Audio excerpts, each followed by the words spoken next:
Yo, what's up guys? Welcome back to the channel, and today I'm gonna show you how to set up a credit card account alert for a late payment on Atlas. All right, it's gonna be a quick video. We're not gonna waste too much time on this one.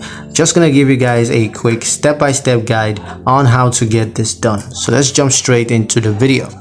Now, the first thing you're going to do, of course, is to log into your Atlas account. Now, you can log in on the Atlas website. That's the online banking platform, or you could choose to log in on the Atlas mobile app on your mobile device. Now, once you're logged into your account using your username and password, you're just going to select the credit card account that you want to set up a late payment alert for. Just going to go ahead and select that from the account dashboard. And once that's selected, you're going to click on account alerts and then just select the late payment alert option.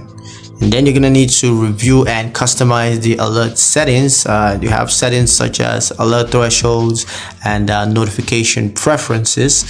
So just go ahead and customize that. And once it's done, you're going to confirm the account alert settings and review the alert preferences one more time just to make sure that everything is accurate.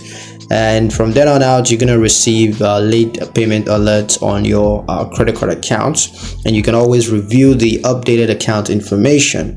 So yeah, that's pretty much it on how to set up a credit card account alert for a late payment on Atlas. Hope you guys liked the video. Hope you found the information useful enough. If you did, like the video, comment down below, let me know what you thought. Share the video with your friends and subscribe to the channel if you haven't done so already, and I'll see you guys in the next one.